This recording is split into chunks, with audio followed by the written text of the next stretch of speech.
Hi everyone, and welcome to this evening's session. For those of you who are on our last Tech Talks, hello again. We've got a few new guests today, so hello to you guys and welcome. I hope you're going to find this session useful and interesting. I'm Chris Futcher from Cavendish Wood.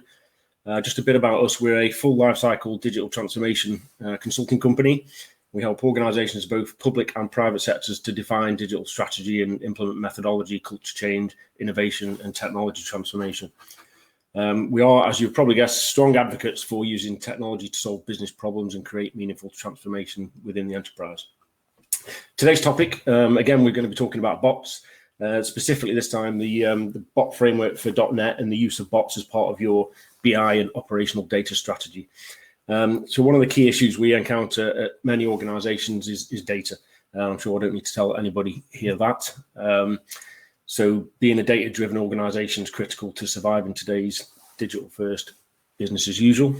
Getting insight from your data has never been more critical, yet a lot of organizations seem to have issues with data management and access. There was a recent survey, just to give you a couple of stats, by MicroStrategy, involved 500 analytics and BI professionals globally, and some really striking statistics emerged from that. So the first one being 94% of business professionals say data and analytics is critical to their business growth and digital transformation. We all know that, that's pretty obvious. But the next statistic, when most employees are required to get data to make a business decision, only 3% are able to do it in seconds. And for 60%, it takes hours, days, or even weeks. So that's a it's a contradicting statistic. So while many organizations strive to be data-driven, using real-time insights to develop new products and strategies, the reality is that very few make full use of the data within the business.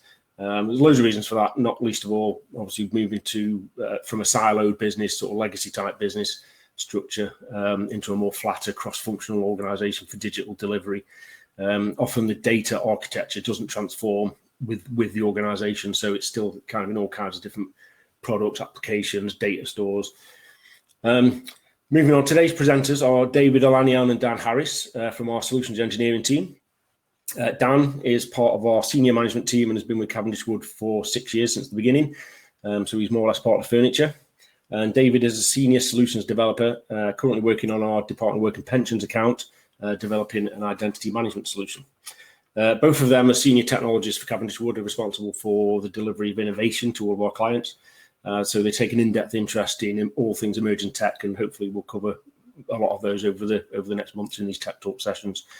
So looking at today, some of the things we'll be covering tonight is how the bot works and why it works. Do a demonstration using some real data or real sample data of how using a bot for BI can drastically improve access to a company's data, and therefore improve your company's ability to act decisively. We're going to look at that, a bot that's connected to Microsoft Azure Synapse, which is the new data warehouse product from Microsoft. We'll link the bot to Power BI and show how effective it is at pulling sort of different data sets and producing usable reports in real time. We're also going to connect the bot to Microsoft Teams, which then really simulates that bot being out in the organization in the wild. This can make your company's data assets available to pretty much every appropriate member of the organization. So if we're looking back at that issue around employees waiting weeks for reports, that could possibly be a thing of the past. We're recording the webinar. We'll make it available to download from the website. I'll send a link to all of you as soon as it's up, but feel free to share with anyone who may be interested. So we're keeping the chat window open on the right-hand side of your screen for everyone. So please, by all means, if you've got any questions or comments, drop them in there. You can get my attention by using the @ sign, and I'll do my best to pass some questions to David and Dan, as long as they're not really complex questions. We'll be running a couple of polls as well during the session, so you can access these by clicking on the poll section of the chat window. You should get a notification when one comes up. And lastly, please send us your feedback. We really want to make these sessions useful for everyone, so if something's not hitting the spot, please let us know, and we'll try and fix it for next time. Likewise, if you have any positive feedback, we'd like to hear that too. So just before I hand over to David, I just wanted to ask, as we're going through, think about some potential use cases in your organizations, think about where your data is and how easy or difficult it is to get hold of. We're seeing many more internal use cases, operational type use cases at the moment, rather than the traditional kind of customer facing ones that we all know about. Okay, well, that's enough waffle from me. I'm going to hand over to David to carry on with the session. Thanks very much. Cheers, David.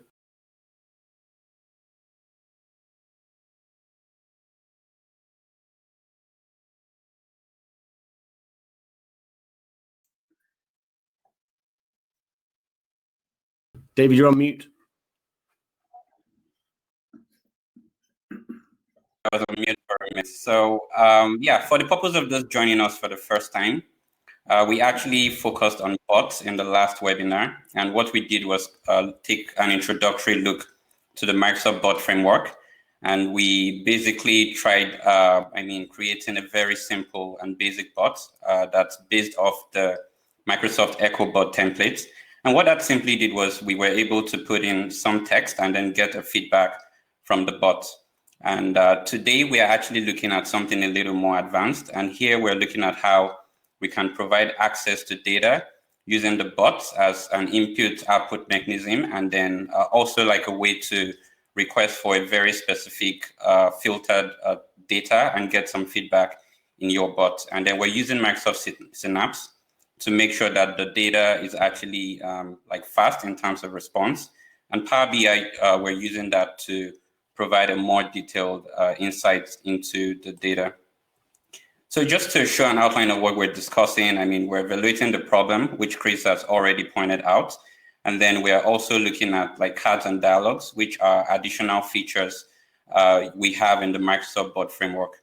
We're also looking at LUIS, which is short for Language Understanding Intelligence Service, which is basically how your bot is able to understand natural language inputs, and would look at how we can have this incorporated in a project and how it can provide easy access to data. And then Azure Synapse and Power BI are basically like a data warehouse solution and like a way to view your data in an insightful way, respectively. So we'll be taking a look at those and then show you a demo of how we've put all of this together to provide like very good value to you in terms of data access. So I'm going to get started by like looking at the problem, I mean, which Chris, I think, has already spent some time on. But the whole idea is like having a chunk of data, like depending on what type of organization you have, from like small startups to huge organizations, there are different types of data that sometimes accumulate over the years that could be very useful to the organization. But a lot of times being able to provide easy access to this is very tough. And I mean, in the past, I've seen like huge chunks of analytics data or like even like used like information within the organization that would be very useful to key stakeholders to make decisions. And what we're trying to do today is help solve that problem by making it easy for different people to have access to that using a bot. So the solution basically is to combine the bot, which would help users to communicate in an interactive way, and then have the data saved on Microsoft's Azure Synapse, which is a data warehouse solution. There's definitely multiple providers for data warehouses, but we're focusing on the Microsoft Azure Synapse. And then, I mean, the bot just helps to also provide like ways to filter the data by just, I mean, providing natural language to your bot. And then we'll look at how we can use Power BI to provide additional insights to people who need to see a lot more than the bot can offer. And it also shows how like the bot can actually connect with other types of services, I mean, to provide more details to users. So I'm just going to like take us through what dialogues are, which are some additional features for bots. So the last webinar, we actually, like I mentioned early on, we created a bot where a user could provide some input, and it's just called an echo bot. Like the bot basically provided the same output back to the user. But in this case, I mean, there are actually features called dialogues, which help to manage complex conversation. So let's say I want to book a flight, or I'm building an app, a bot app that would book flights for users. And I mean, if I want to have this type of app, I would need to be able to take in input from users. And in the case of a bot, I would need to ask multiple questions from the user. And it could be like, what's your destination airport? What's your arrival airport? When do you want to travel? You know, the dialogues are actually useful ways to organize this conversation and then ask the user like the required information per time, and then make the decision after all the information is collected. A good example is a flight booking app, and a user needs to travel from, say, Manchester to Houston. The whole idea would be to have the bot find out from the user one at a time, and collect all this information, have it organized, and then provide some output back to the user. In addition, we're also going to be looking at some features called cards, which are ways that bots can communicate back using rich multimedia and not just text as a response. And here, the language understanding intelligence service, I also gave a hint on this in the last webinar. So what this does is basically allow users to speak or type in some form of input. And then that input is taken and converted to a strongly typed output that your software is able to understand. And then whatever automated system you have is able to run in the background. And after the process is completed, your output is, brought back to you as a user. So the advantage of this is it helps reduce the friction that's involved in communicating with bots. And there are many ways you could say the same thing. You could say, like, book me a flight from New York to Sao Paulo, or you could say, like, I want to travel on 25th of July from Manchester to Copenhagen. So however you say it, your bot should be able to understand what you're saying and pick out all the necessary elements from whatever statement you make. And that takes us into exploring the makeup of the LUIS platform.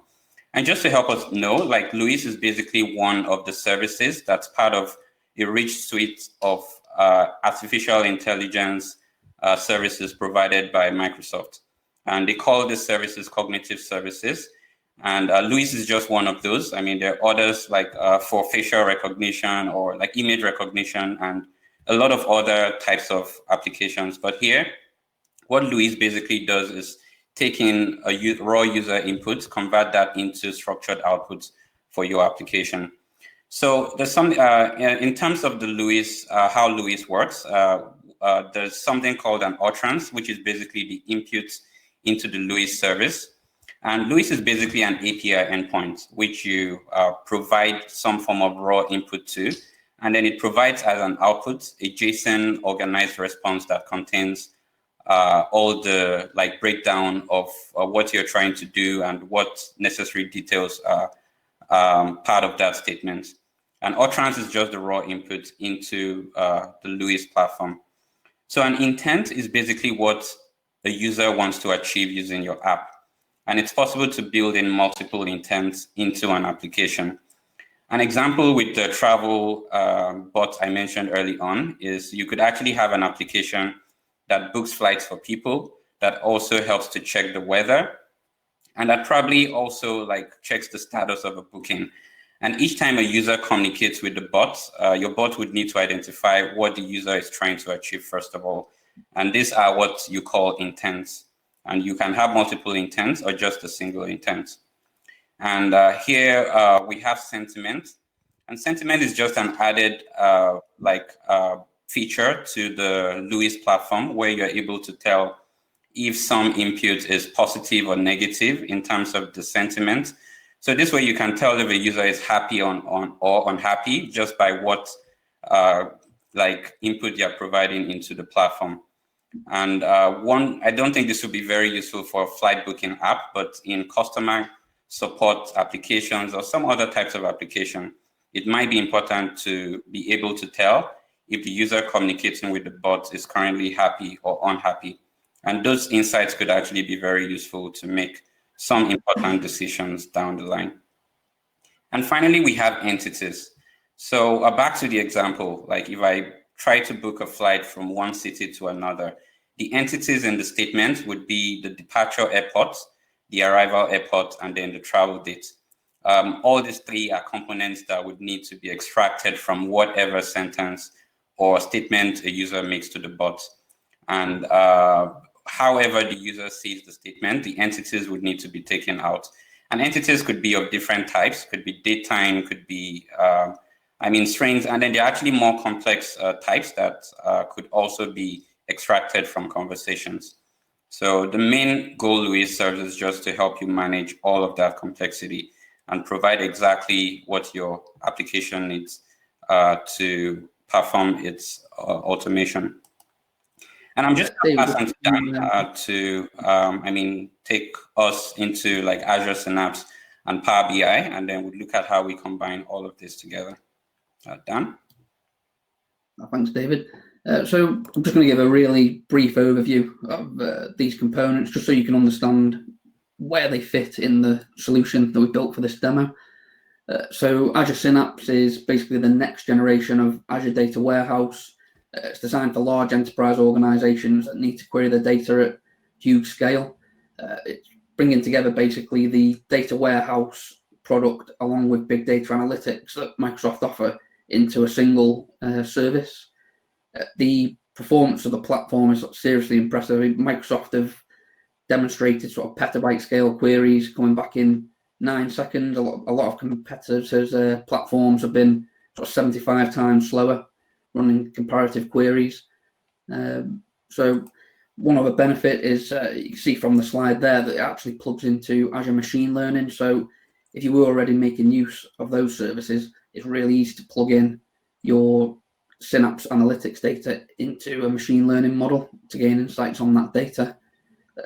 For this demo, we've just got a really basic Synapse setup. We've got some sample data that we've imported that we'll be querying to get a sales report from our bots.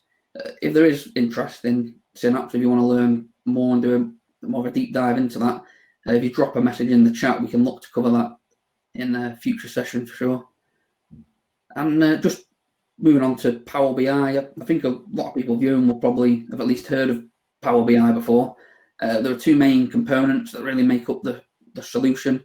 There's the Power BI desktop app and also the Power BI web portal. The desktop app is free to download. You could go and get that today and query data from a wide range of sources and produce reports and complex dashboards. It's a really powerful way to visualize that data within your organization.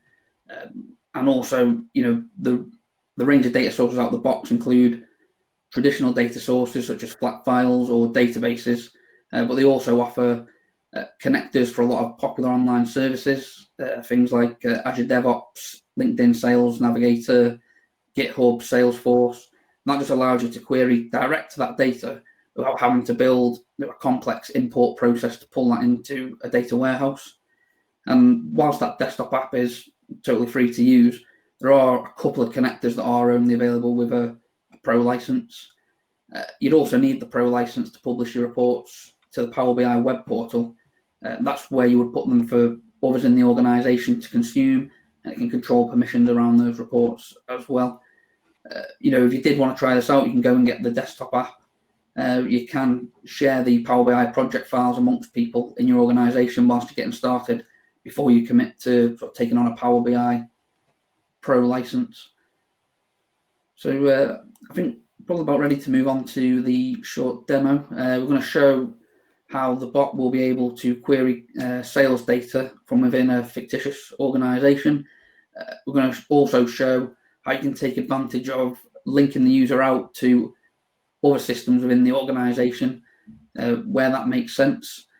So really just to get across the idea that you don't have to be restricted to staying within that bot interface. If it does make sense, you can send the user out to other applications and services that you have internally. So David, if you want to start the presentation, we'll run through that now. All right, sure.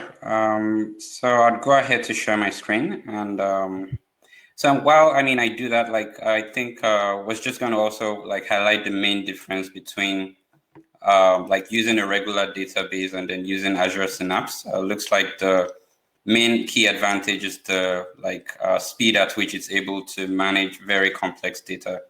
And that's one thing that would make it a useful option for some organizations, but definitely not. All organizations may need that level of scalability. So you can seriously scale it up. The cost for the maximum scale. Some of the largest organizations in the world, they might, they're scarce at some organizations when you see how much it actually costs. But yeah, you can scale it up and down as per your needs and start small, which is really good. All right, so I guess we just do the demo real quick. And first of all, just to, emphasize that we had an intro to bots in the last webinar, but this basically, we talked about how like your bot could be connected to multiple channels. And in this case, like we have 3 different channels connected to our bots. We have Cortana, which is Microsoft's Microsoft AI assistant service, and then we have Microsoft Teams, which is basically the enterprise like communication tool, and then web chat, which makes it possible to communicate via the web using this bot. But there's many other options you could connect from the Azure dashboard, like Alexa, or like even email, Facebook, Twilio, and this could help you power SMS solutions, and even Skype. And you could have everybody connecting to the same data source all at the same time from different channels. And we also talked about how like platforms like Alexa or Cortana could provide access to people who may not be able to visually see data or charts in your organization.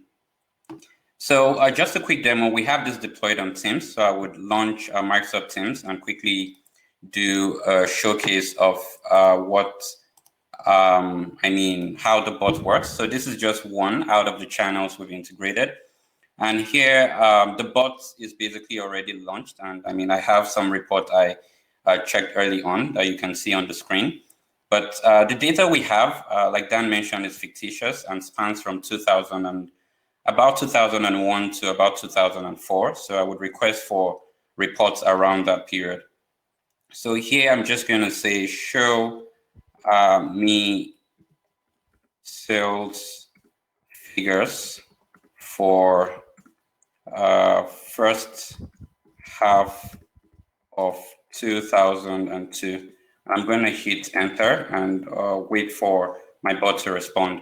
So here we have a response that comes back that says, please confirm you want the sales report from January 2002 to July 2002. If I hit the yes, I'm going to get some feedback after that. The confirmation is just to, make sure like the app has got my, query right before actually hitting the return. And here we have the report. And so we have a summary. First, we have like a title that says sales report from January to July 2002. And then there were 1,188 transactions and a total revenue of about £3 million. But this just shows that, the bot has been able to understand my input text and has shown me like some quick conversation. And I'm able to click the Open Power BI button, which is some other interesting feature we're looking at here. So this whole interface we see here is called a card. And usually the bot is able to communicate via text, but in this case we have like a card that's able to show us like more rich details like the charts and then the report summary. So I'm going to hit the Open Power BI button, and that's going to take me into the Power BI dashboard.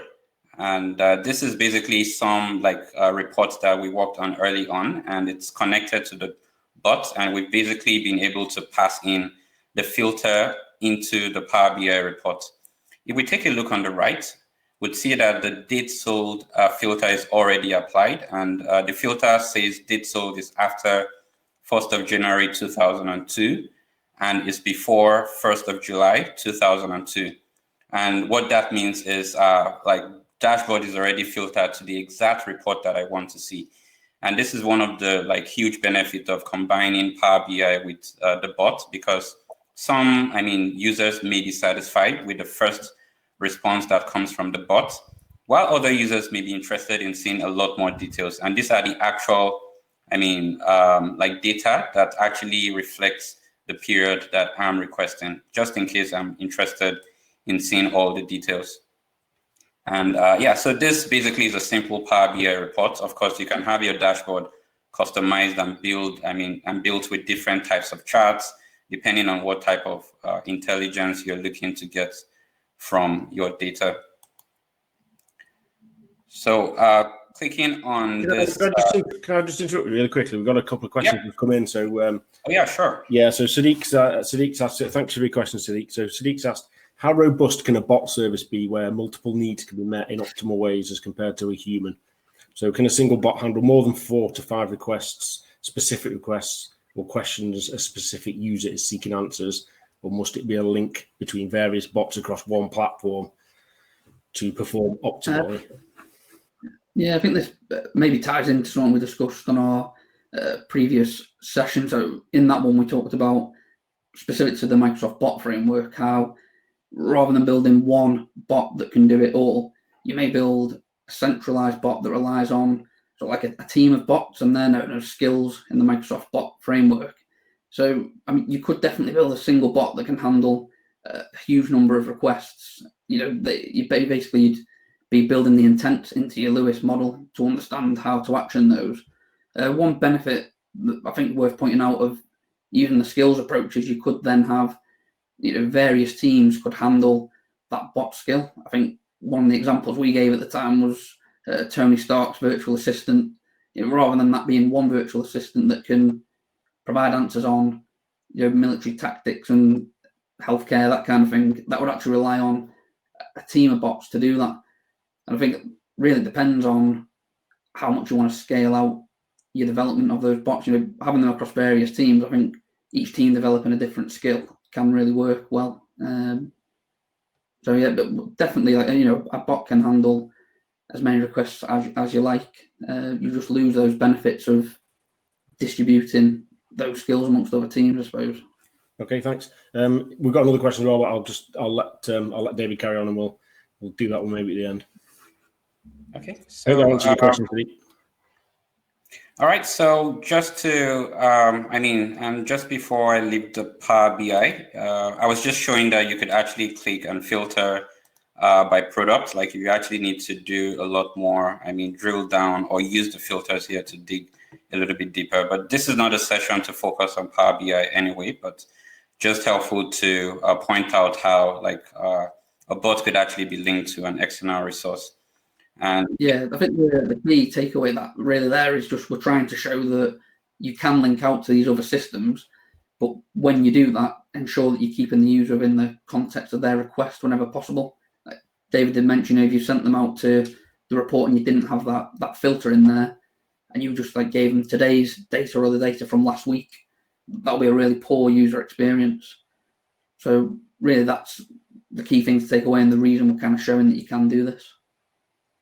Yes. So so I guess next I want to show us some feature in this bot, which would also maybe help to maybe give some insight into what Sadiq asked. So this is a very basic example. It was literally put together in a couple of hours, but then you can have more robust types of bots that have very specialized functions, and you could take in as many parameters as you need for filters. Maybe you want types of products were ordered at a specific period of time and maybe for a certain category and things like that. It would definitely be possible to customize your own system to have that. So here I want to show us how dialogues work. We noticed that. So first I would sort of ask this question in a slightly different way, and I'm going to say, show me, or what were the revenue, or what were the revenues for Q2 2003? And if I hit return, I get a feedback that says, please confirm you want the sales report from April 2003 to July 2003, which it's completely unrelated, and I'm sure it's not all of this.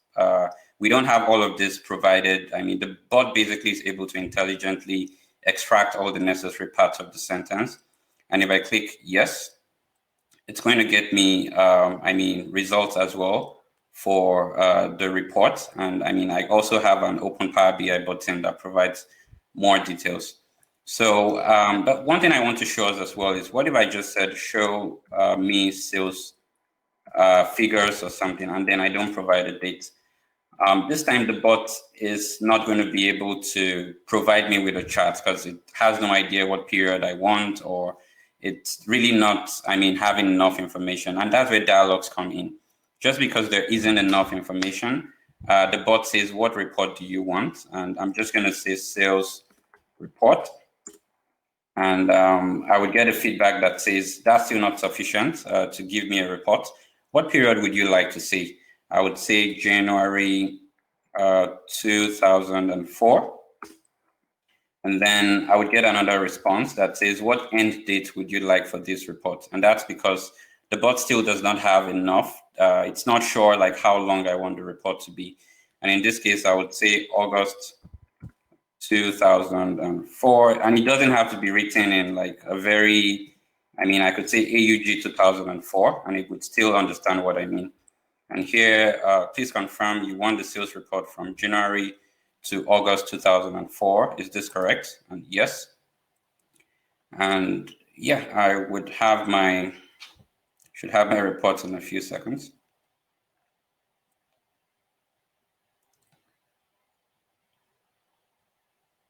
So a little bit of delay there. Yep, so our data is here, and okay, that's 32,000. Looks like we did have like slightly more transactions, but about 20 million pounds, and we also have the link. So this is exactly, how, the bot is able to use dialogues. So each of the questions we saw early on represents a separate dialogue, and the combination of these dialogues help to collect whatever input I provide. And it's possible I provide 2 out of 3 required information. The dialogue will just come in to ask the final, whatever final input I need to provide.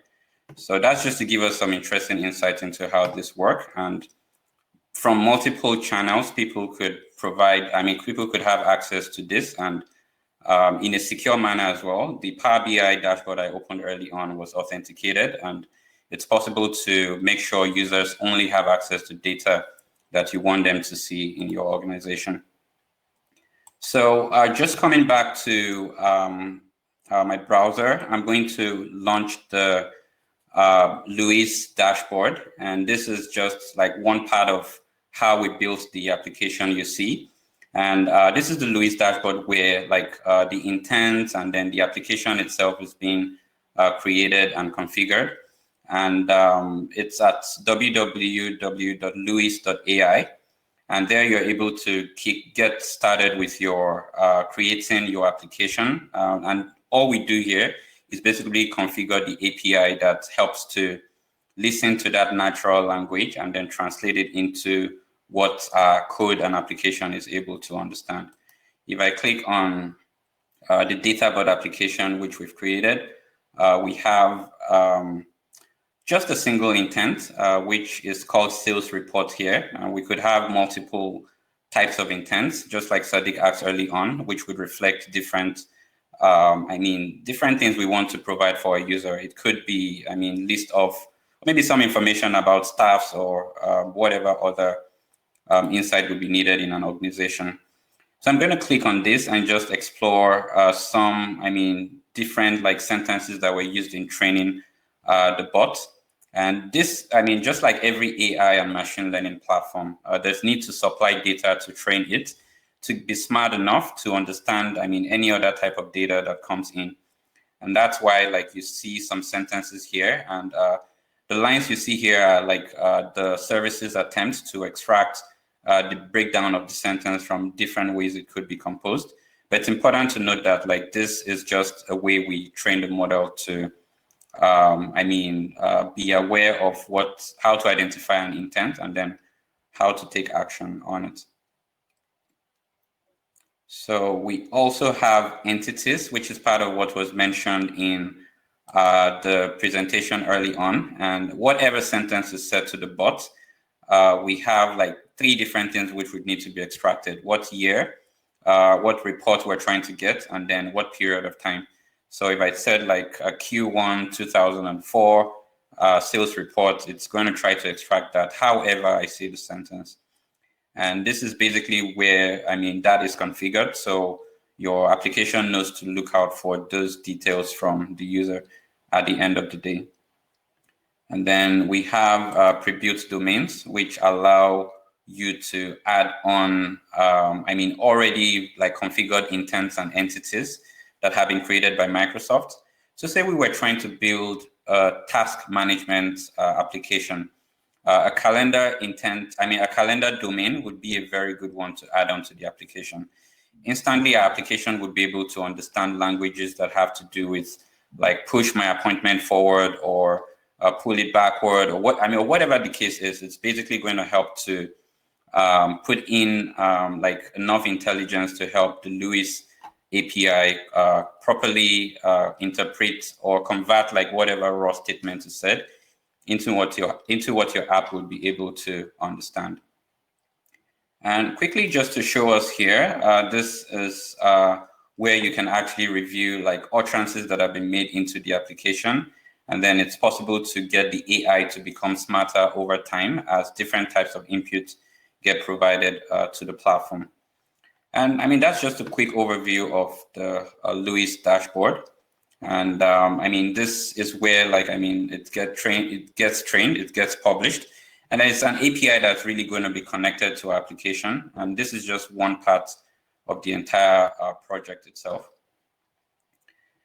So just to show us, finally, this is the project for, for those who are interested in more technical details.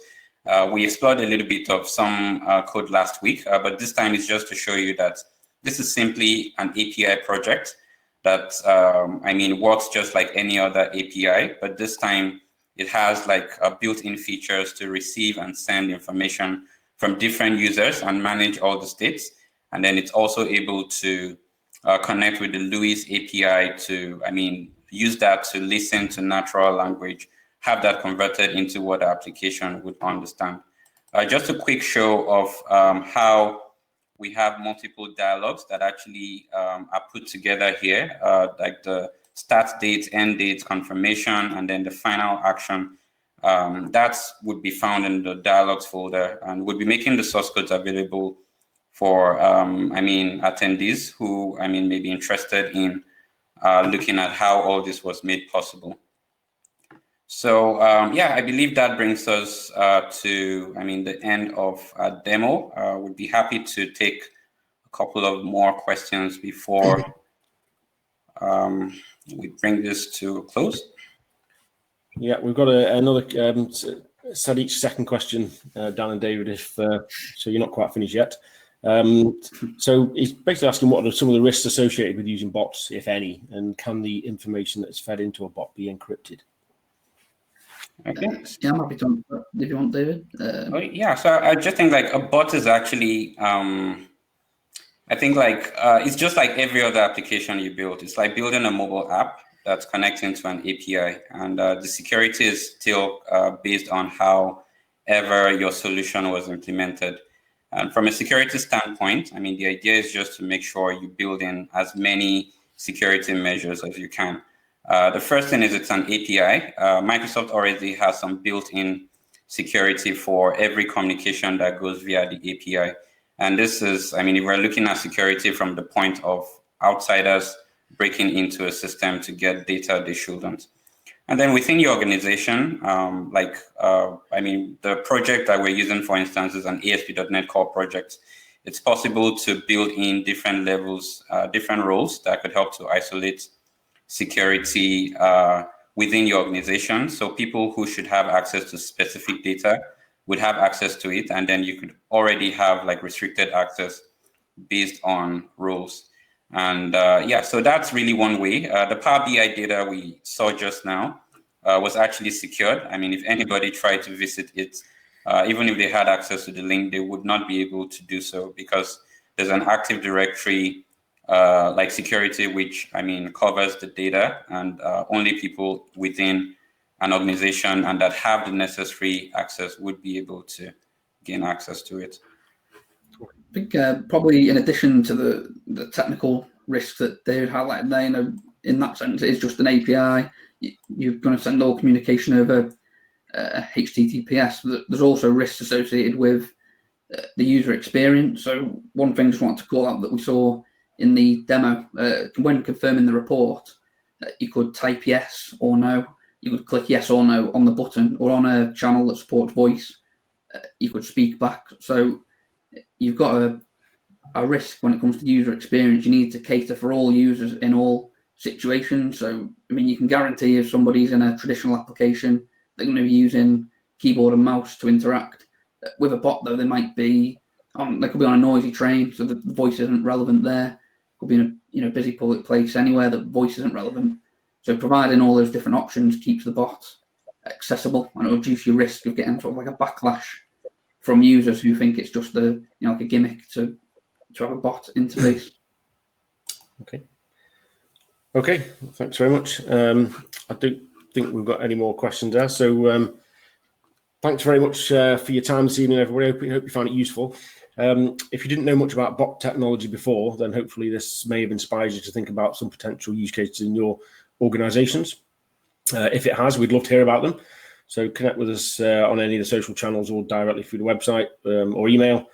Got any questions pop into your head over the next few weeks? Again, just get in touch. We'd love to hear from you. We like talking about things like this. We've recorded the webinar, so we'll send that out in the next day or so. We'll send you a link, probably be on the YouTube channel. So thanks again. We'll be running the next webinar on the 18th of August, I believe, unless we change the date again like we did for this one, at 7 p.m, where we'll be discussing another enterprise topic, which we haven't decided yet. We'll publish that in the next few days. You're all already registered conveniently for that, so look out for the reminder emails that will come out. And that's it. Well, thanks again, and we'll hopefully see you next time. Thank you.